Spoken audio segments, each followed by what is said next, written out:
talked about, the last thing we talked about was neoplasms in the chest.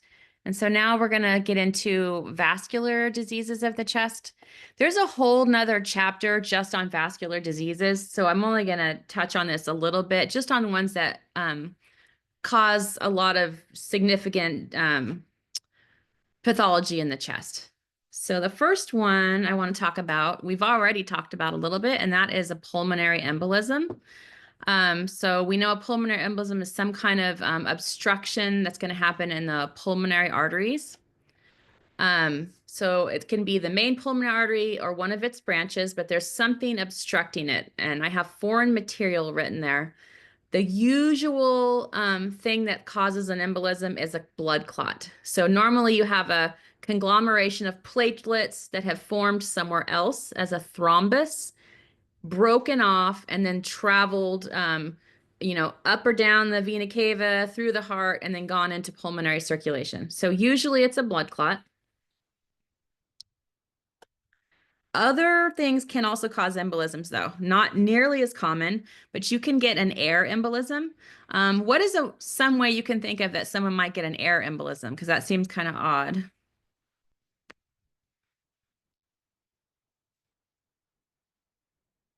You guys are in venipuncture right now. Has she touched on this at all in venipuncture? Yes, It'll no? have to be the removal of the air from in a needle or something, right? Right. So you don't want to inject air right into a patient's vein. I mean, a little bubble, okay, but oops, put this in. For example, in CT, we have these giant power injector syringes. If I were to slam an entire syringe full of air into my patient, they're going to die pretty fast from an air embolism. So you always want to make sure you run your fluid through your catheter, watch it drip before you inject a patient. So that's just a safety thing. Other embolisms, you could get a fat embolism. This is more common when there's a bad fracture. Inside your long bones, the mid shaft of the long bone and the medullary canal is full of fat. We call that yellow marrow. So with a bad fracture, you can get embolism of fat into the vascular system that could travel up to the lungs. Neoplasm, if you have, when we talked about spread, how cancer spreads, one of the ways was hematogenous spread, right? You can actually have neoplastic cells, so cancer cells or some kind of tumor cells clumping together and then traveling up to the lungs. And people who have cancer are actually greater risk for pulmonary embolism. They can get multiple pulmonary embolisms as these neoplastic cells kind of travel through the vascular system to the lungs. And then there are parasites that can enter the vascular system and lodge in the pulmonary arteries. And then also bacteria. We talked before about bacteremia, which is basically a bacterial infection of the blood. So you can have clumps of bacteria kind of sticking together and then traveling to the lungs, and then they can get lodged in a smaller vessel.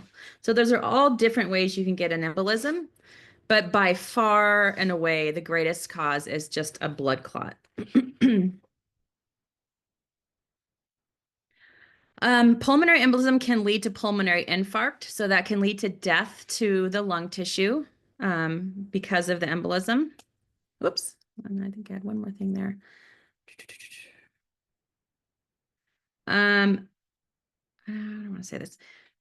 I have on here, it can come from the pulmonary arteries. Actually, let me get to the next slide. I think it's this one. Yes. So this is the most common disorder that can happen in hospitalized patients. So when we think about causes of pulmonary embolism, just being a patient in the hospital is a risk factor for developing a pulmonary embolism. So why do you think being hospitalized would be a risk factor for that? Any ideas?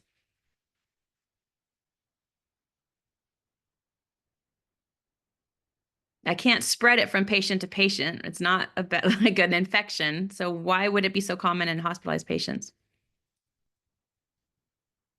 We know it's from a blood clot, right? So can you think of something that might, or what might put you at risk for a blood clot because you're hospitalized?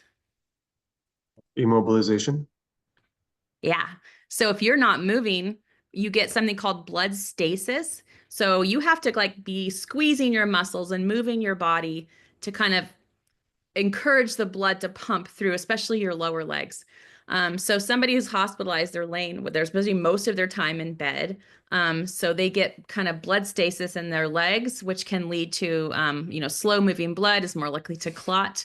So that can develop a clot in the lower legs that can then travel to the lungs. Other things about hospitalized patients, a lot of them have had surgery, which is another risk factor. And a lot of them have pre-existing vascular disorders. So all of those things kind of are risk factors that would lead a hospitalized patient to be at risk for embolism. 95% of embolism comes from something called DVT. You might have seen DVT on your orders before, and that stands for deep vein thrombosis. So they're talking about the deep veins of the legs is where almost all clots are formed. 95% are in the deep veins of the legs. That's where the clot is formed. It's a thrombus. It becomes an embolism when it breaks off and travels somewhere else. So most of them are formed in the legs. Other places you can form a thrombus that can become an embolism is the right side of the heart. The brachial veins and the cervical veins all can develop clots that they can travel to the lungs. Why the right side of the heart? Why would a clot from the right side of the heart travel to the lungs, but not the left side?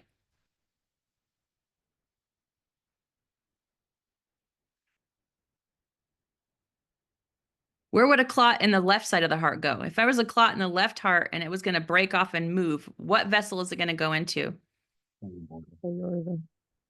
Someone said aorta, I think, right? Aorta. So if it goes in the aorta, it's going to go into peripheral circulation. If it's on the right side of the heart, it's going to go into the pulmonary artery, which takes it straight to the lungs, where the vessels get smaller and smaller and smaller.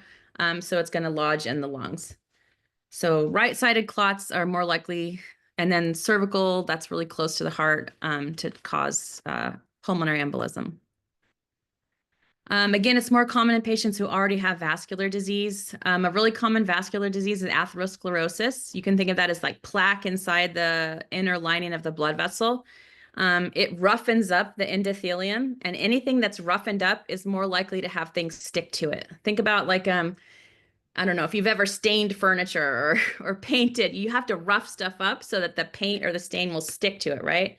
Same thing in the blood vessels. If they're roughened up, platelets are going to grab onto it and stick, and then you'll get the propagation of a clot. So anyone who already has vascular disease is more likely to have a clot develop.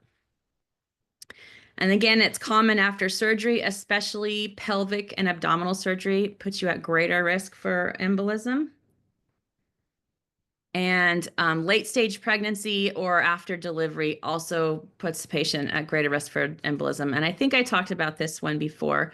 One of the protective measures in pregnancy is as the woman is getting towards delivery, the clotting factor of the blood increases as protective measure to prevent hemorrhage. But that also can lead to somebody developing a clot.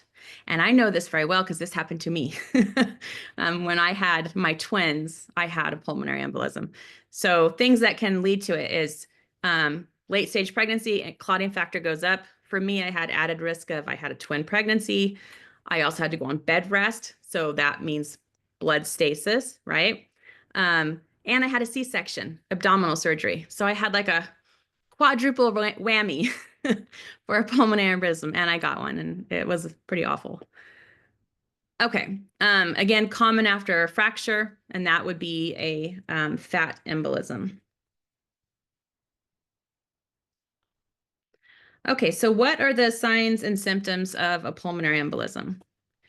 80% of the time, patients don't even know they have it. If the embolism is really small and isn't going to cause symptoms, patient doesn't know they have it. Your body has natural mechanisms to lyse the clot and to remove the clot. So most people don't even know they have one. 20% of the time, though, they are symptomatic. And if they are, a common symptom is going to be dyspnea. So that's difficulty breathing. So patient's going to feel very short of breath. A lot of times with that, there's also panic. Patient feels like they can't breathe, so they're going to be very anxious. So there'll be anxiety. Faster breathing. As they can't breathe, they're going to start kind of breathing very quickly, saying they can't catch their breath. Chest pain. all the things you hear in your CPR class, feeling like there's an elephant on your chest, pain down the left arm. All of that is comes with pulmonary embolism. And then in severe cases, a lot of times there's a quick onset of dyspnea. If you have a large clot that breaks off and travels to the lung and there's total blockage of the pulmonary artery, that's going to be a sudden extreme dyspnea. Patient can turn blue. Cyanosis is kind of that blue tinge to the skin, and the patient will go into shock. And 50% of the time, large PEs are fatal. So it's a very critical condition. It's the third leading cause of cardiovascular death. First one is a heart attack, second one is a stroke, and the third one is a pulmonary embolism. So not to be messed with.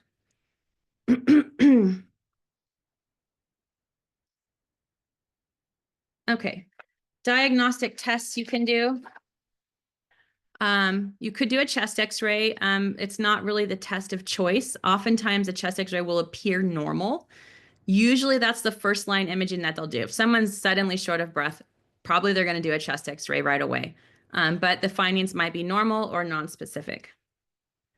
Other tests that can be done is something called a VQ scan. This is a nuclear medicine test. It stands for ventilation perfusion ratio lung scan. So here they're going to be injecting a radioisotope, and they're going to be looking to see if there is adequate uptake of the isotope in the lung. If you have an area of the lung that's not perfusing, no blood flow is getting there, then you're going to have what's called a cold spot. We talked about hot spots before, where like with neoplasms, there's an increased metabolic activity. But if the blood can't carry the isotope to the tissues, there will be a cold spot, meaning it'll be lack of an isotope there. A CT pulmonary angiogram is now the screening tool of choice. Ventilation perfusion scans take a long time, so they're kind of not done as frequently anymore. If you think somebody has a PE, that's kind of a medical emergency. You want to know pretty quick. So a CT pulmonary angio is pretty fast. And the technology has become good enough now that it's now the screening tool of choice. And then the last one provides the definitive diagnosis, and that is a pulmonary arteriogram. If somebody shows positive for a PE on a CT pulmonary angiogram, you're not going to take them to do a pulmonary arteriogram. Generally, the reason a pulmonary arteriogram is done is it has the option of not only diagnosing it, but also treating it. So if they know that the patient is going to need quick treatment, they might go to specials or interventional and do a pulmonary arteriogram so they can also then treat the clot at the source while they have a catheter in the lung. Pulmonary arteriography, though, is associated with greater risk. Anytime you're putting a catheter, usually they go through the femoral artery. They're going to go up and into the heart to inject directly into the pulmonary artery. That could break off another clot. You could perforate a vessel. So there's always more risk with that than there would be with CT.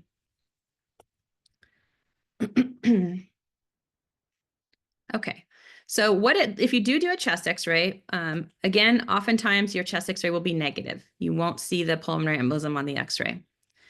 But things that might show up is you might see an area of lung tissue that has reduced blood volume. When that happens, the area is going to appear more lucent or dark because you're taking some density away from the lung. If there's an area if the lungs are widely perfused with blood, and then I remove the blood, you can see how that area would be less dense, have less subject density, so it'll appear darker on film. So you just might see an area that has a focal darkening. You might see a change in the size of the pulmonary artery on the affected side. So if I have a big clot in my pulmonary artery and blood is still trying to get into the lung, I'm going to have backup, right? It's plumbing.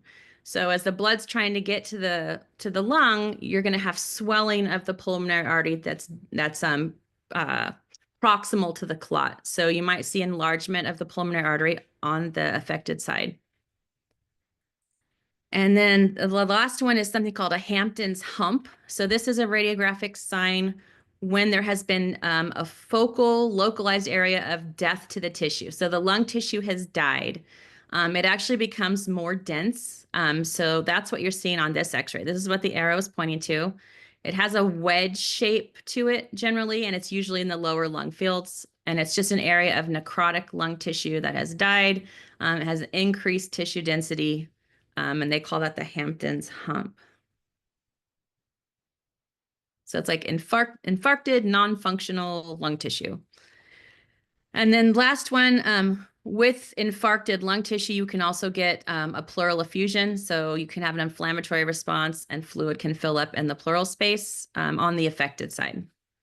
So you might see a Hampton's hump with a pleural effusion.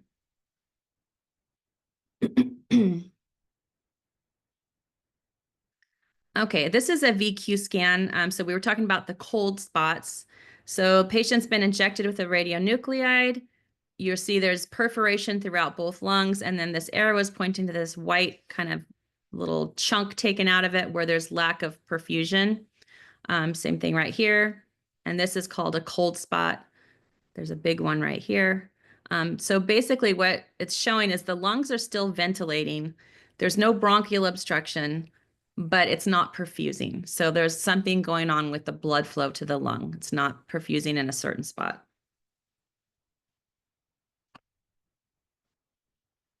And then this is a pulmonary arteriogram. So this again would be done in specials or some kind of interventional lab.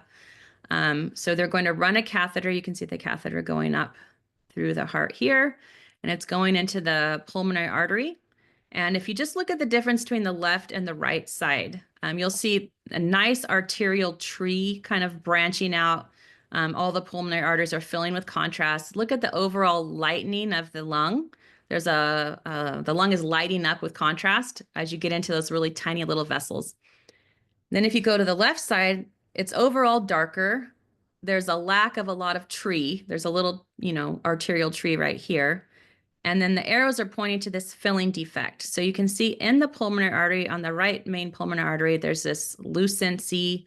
So that's the actual clot. A little bit of contrast is getting around it to get over here. So there is some blood flow, but a very diminished blood flow going to that side of the lung. So there's a filling defect in the pulmonary artery, which is the pulmonary embolism.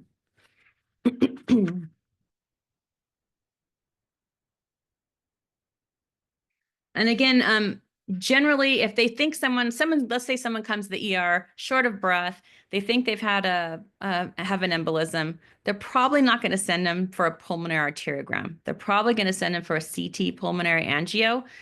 But if you know that the patient is going to need treatment, or maybe they've already found the clot on a CT, then they'll go to specials so they can access the clot, and they can do things to lyse the clot right there. They can bathe it in enzymes that kind of help break up the clot and lyse it to open up that vessel again. They can also do what's called an emblemectomy, where they can actually grab the embolism and pull it out like a basket retrieval. So there's different ways they can treat it. And they can also place a filter to help prevent further embolism from reaching the lungs. Okay, and then here's what it looks like on a CT pulmonary angiogram. So what you can see here is they've injected contrast. When you're doing a CT angio, speed is really important. Your timing is really important. So they inject a large bolus of contrast in the arm, and you have to time it exactly right to where the contrast has just gotten into the heart and gone into the pulmonary circulation, but hasn't really gone all the way through to peripheral circulation. So the timing is really critical. You can see all the pulmonary vessels are nice and full of contrast. And then this lucency that you see right here, this is called a saddle embolism. So that's a filling defect that travels across the main pulmonary artery from left to right side. And there's no contrast going there because that's an embolism. And then on this one, the right main pulmonary artery has another filling defect where you can see the contrast is not really filling up this part of the artery. Maybe a little tiny bit is getting around, but it's almost a near total blockage of the right main pulmonary artery.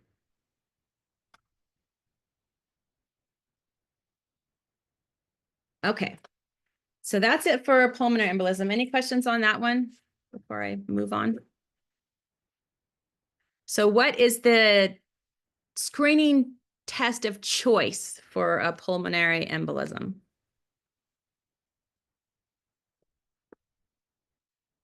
Is it a chest x-ray? You guys are so quiet. Nobody knows.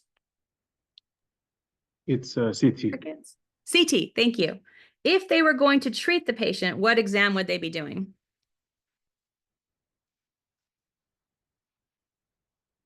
If they were going to treat it during imaging, I should say. Pulmonary arteriography. Yes. And you don't have to do that. You can just do blood thinners, but if they were going to treat during the exam, it would be pulmonary arteriogram. Okay, good. Okay, so next one is a septic embolism. Much like a pulmonary embolism, it's just the cause is different. So same thing, you have clots, they travel to the lungs, they block blood flow, but the cause is different. So you're going to get a blockage of blood flow, and it's caused by a clumping of bacteria that enters the pulmonary arteries and can get trapped in one of the pulmonary artery, smaller pulmonary arteries. Things that can cause somebody to get a septic embolism. The first one is bacterial endocarditis. So this is basically a bacterial infection of the inner lining of the heart.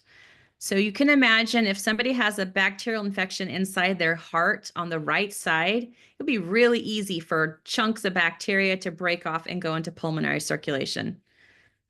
Septic thrombophlebitis. So that's a bacterial infection of basically a vein. And this is often associated with people who use IV drugs. Why would an IV drug user be susceptible to thrombophlebitis?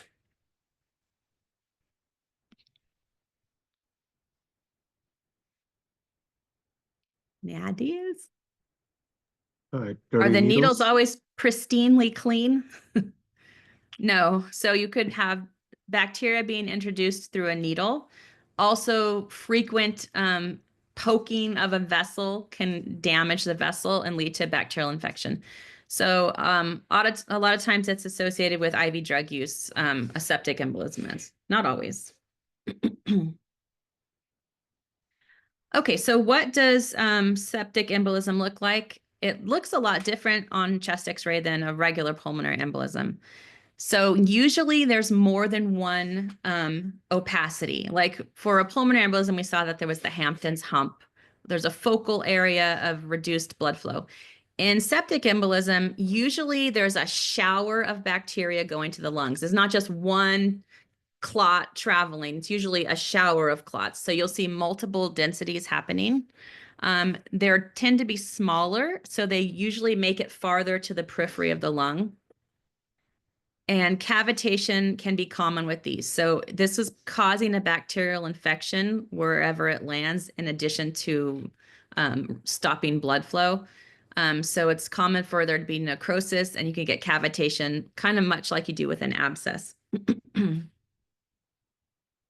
So the bacteria sort of kind of destroys the lung tissue and causes cavitation. And this particular x-ray comes from your book, and they had a little blurb about it and said this patient was an IV drug user, and that led to septic emboli. So that's it for septic embolism. Everything else is the same. It's just the cause is different. The radiographic appearance is slightly different. But the overall thing that's happening is something is blocking blood flow to the lung. So let's go into now the categories miscellaneous. So these are all just kind of don't fit into a specific category of disease. And the first one we've also already talked about a lot, and that is atelectasis. You have probably seen atelectasis on your radiology reports when you're doing image analysis. It's very, very common. Atelectasis is its own pathology, but it is also a symptom of other pathologies. So you'll see it with other things as well that leads to atelectasis. I get some really interesting definitions of atelectasis on tests. I'm giving you a hint right here. When you tell me what atelectasis is, it is diminished air within the lungs. People will tell me it's a collapsed lung, all kinds of stuff. It can lead to collapse of the lungs, but what atelectasis is just there's less air in the lung. So diminished air in the lung. When you take air out of the lungs, you reduce the lung volume. So think about how deep the diaphragm goes down. You take a big deep breath, the diaphragm goes way down. If you reduce the amount of air that's in the alveoli, the diaphragm will raise or elevate, so you'll have less lung volume. And a pretty common cause of atelectasis is bronchial obstruction. So something that's blocking the air from getting to the lung, all those little alveolar grapes are going to smash down and collapse, so you'll have less air in the lung. Can you think of things we've already talked about? We've already talked about a couple different pathologies that lead to bronchial obstruction. So what are some things we've already talked about for bronchial obstruction?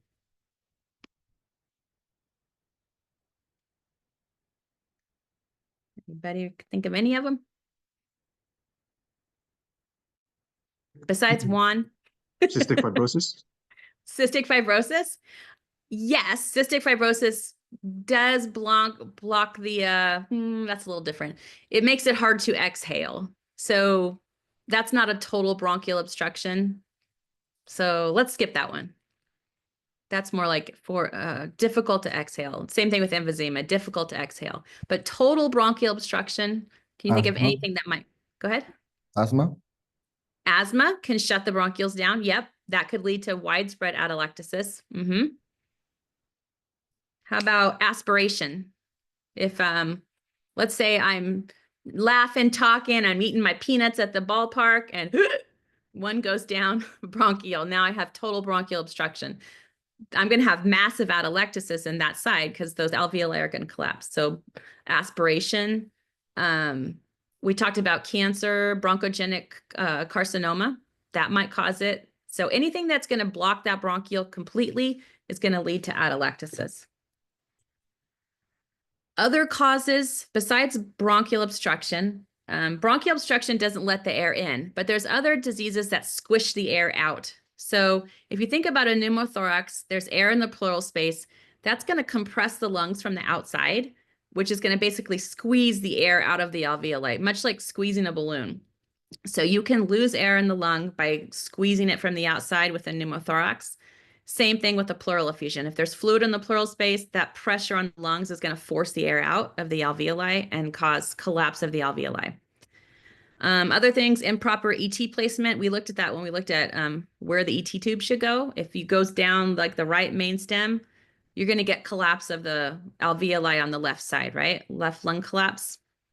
Other things that can cause it is somebody who has just come out of surgery. During surgery, they put a lot of times the patient is intubated, and that irritates the respiratory tract, which can lead to mucus, excess mucus buildup, which can block the bronchi and cause atelectasis. You might hear in the recovery room, if you go there to do x-rays, you might hear the nurses telling the patient, take a deep breath, take a deep breath.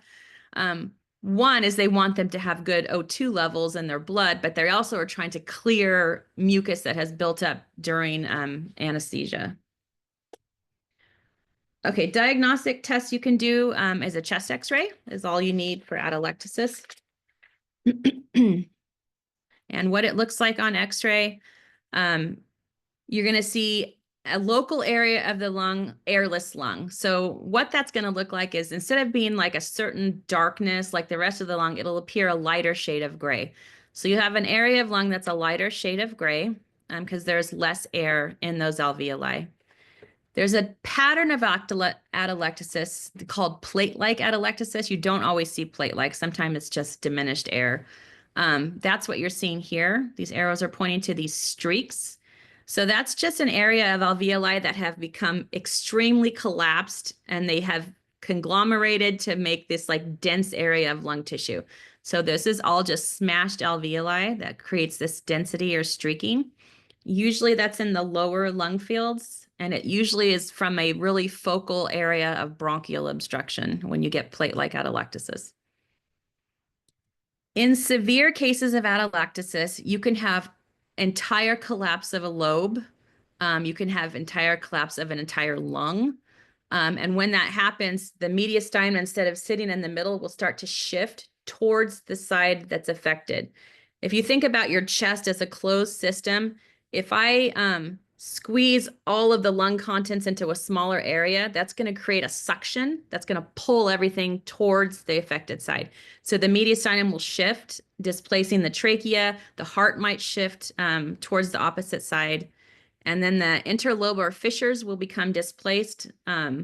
Sometimes when there's not a dramatic shift, you can just look at the interlobar fissures and see, oh, they're misplaced. They're not where they're supposed to be because they're kind of conforming to the shape of the collapsing lung.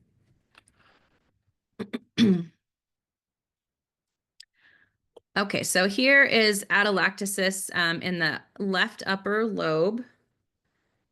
So you can see there's just this overall decrease in radiographic density. So the tissue density is greater, it's absorbing more beam because the air is being removed out of that part of the lung.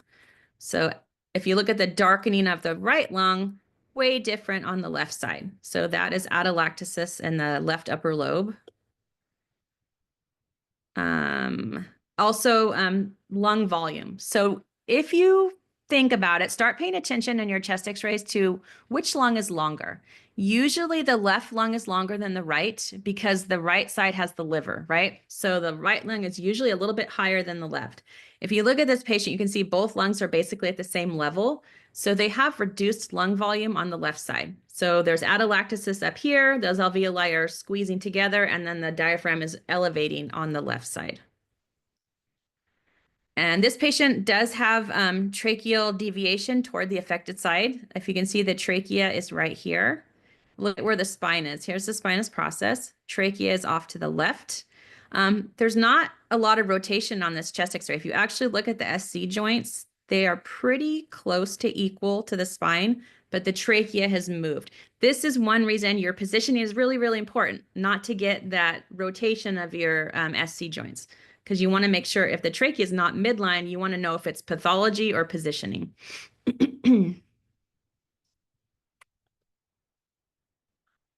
Okay, so this is a bad case of atelectasis. So there's been total collapse of the right lung. All those alveoli grapes have squished together. So there's no air in the lung. So you can see it's completely whited out. Look at where the trachea is. And then I want you to pay attention to also the heart. Let me get all this up here. So the density is homogeneous. It's overall just white on the right side. Mediastinal shift towards the affected side.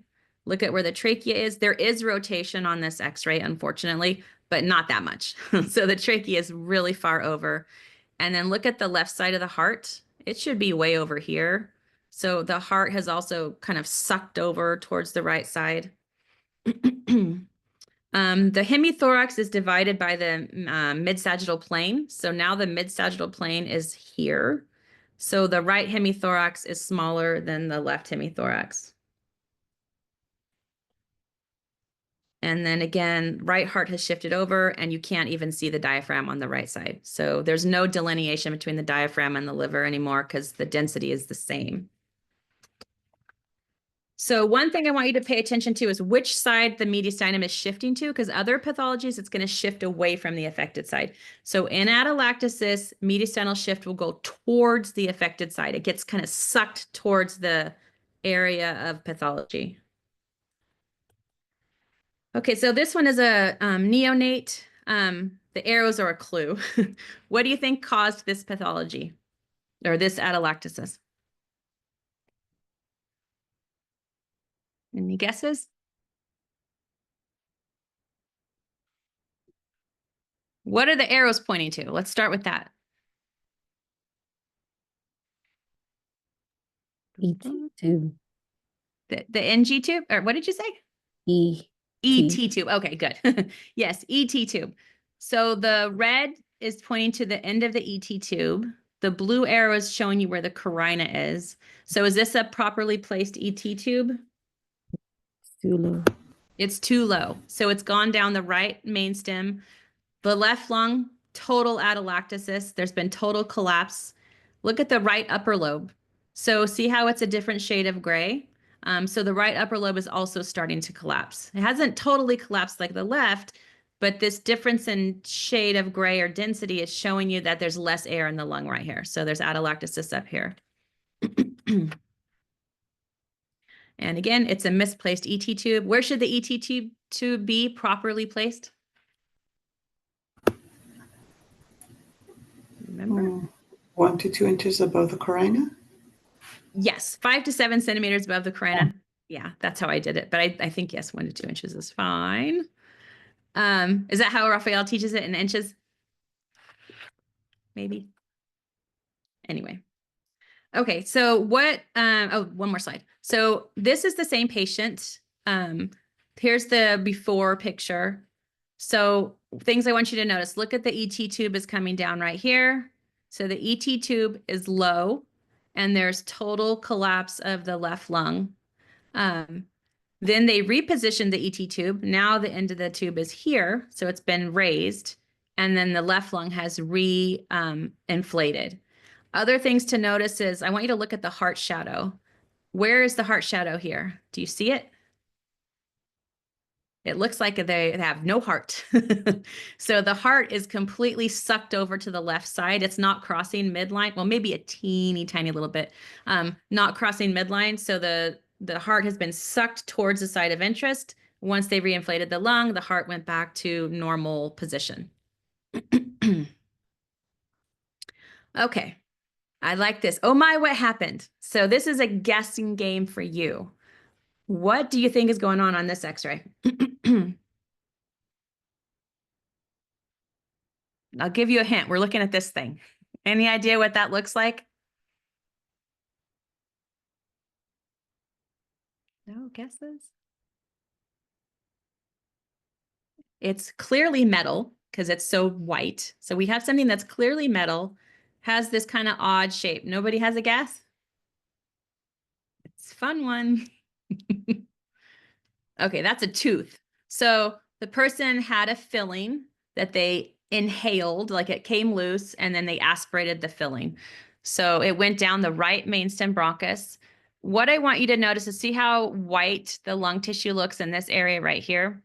So there's aspiration there, blocking bronchial airflow. So the alveoli in this area are starting to collapse.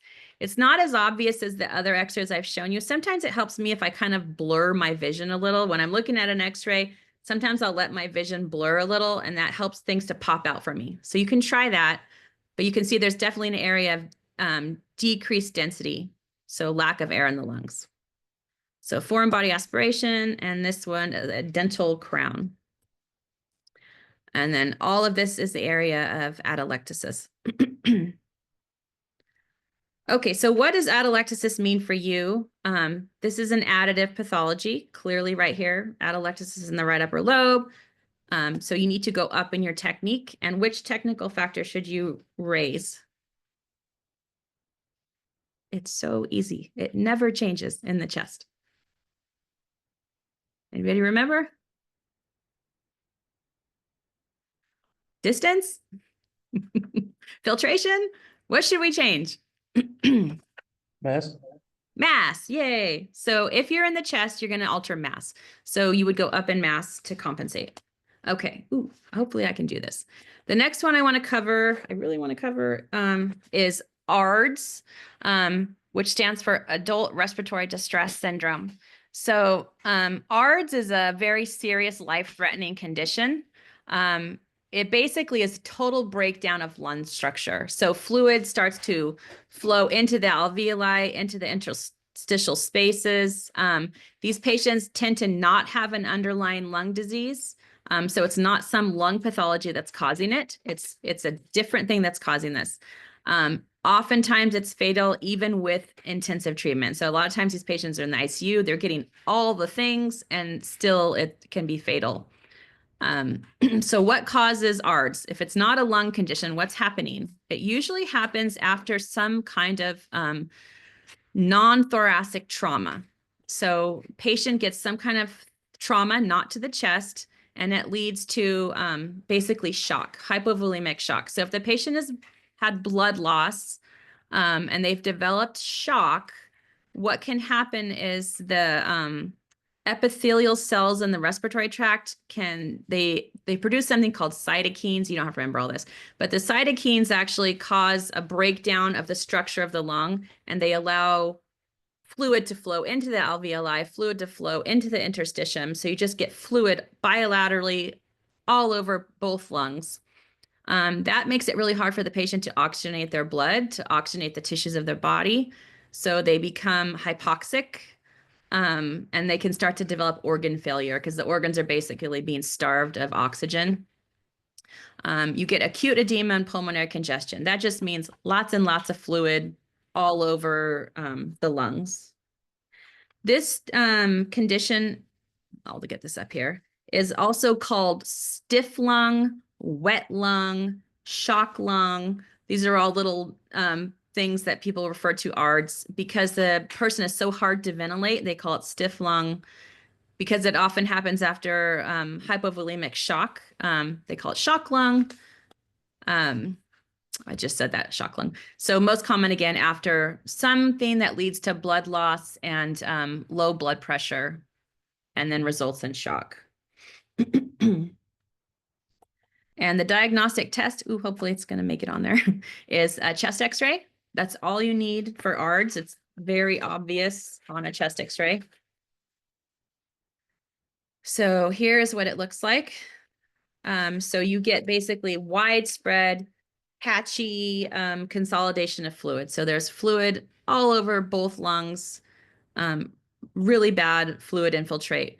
One thing I want you to note is that the heart size is normal. You have other conditions in the chest where, like congestive heart failure, the heart gets big and there's all this fluid in the lungs. So one way you can distinguish this from heart failure is the heart size does not change, but you still have massive fluid infiltrate in the lung. So radiographic findings on this is absolutely an additive pathology.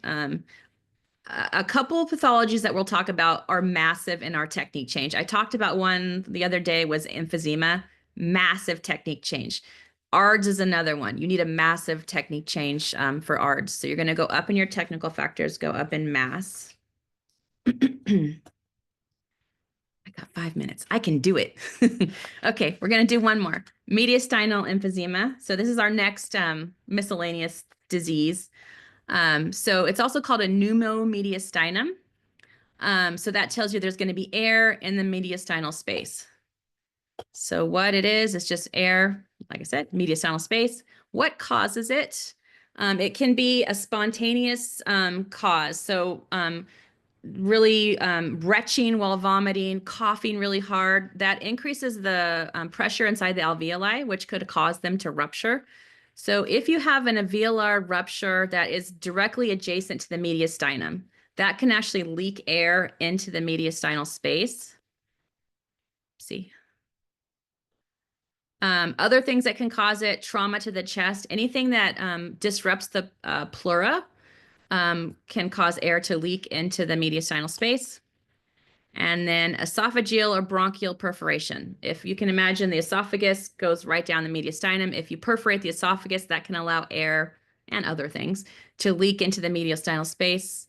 Same thing, bronchial perforation. Let's say maybe they're doing a bronchoscopy and they perforate the bronchus. That can cause air to leak into the mediastinal space. And the third way, or the last way that air can get there, is by tracking fascial lines. So your muscle has these muscle fascia bundles, right? Air can actually travel through those fascial lines and get into the mediastinum from outside the chest wall. So things that can cause that to happen. There's another condition we're going to talk about called subcutaneous emphysema. So if somebody has air already in their subcutaneous tissues, it can track down muscle fascia lines and then enter the mediastinum that way. And diagnostic tests, you can do just a chest x-ray.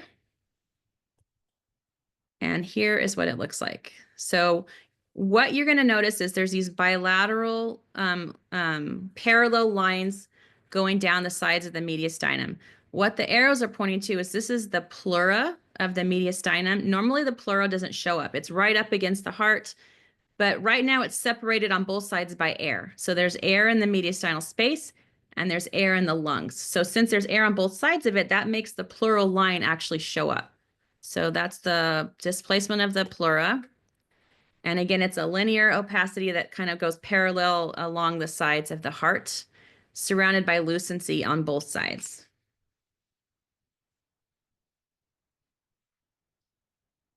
And then this is a little bit worst case. Here you can see the pleura is being separated from the heart. So we've got the actual heart here. The pleura should be right up against it, but now there's this separation with air pushing the pleura off of the heart. Normally you don't see any air below the heart, but here you can see there's air in the space, mediastinal space below the heart. So that's that lucent line right there.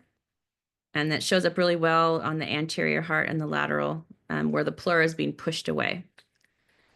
Other things you'll notice about this x-ray. So the white arrows are showing you all the pleura separating from the heart, the mediastinal pleura. But the red arrows here, this is subcutaneous emphysema. So this person already has air in the subcutaneous tissues that could be tracking down muscle fascia lines to enter the mediastinal space. And I think, boo, I have to stop. So we'll continue on with this. Well, I'll continue on with this next time and I'll post the video. If anybody has any questions, I can stick around. And I know I'm supposed to be meeting with 2 students, so I'm sticking around for that anyway. So if you don't need to talk to me, do work on your questions and have a good day. And I will see you next time. Get out of this.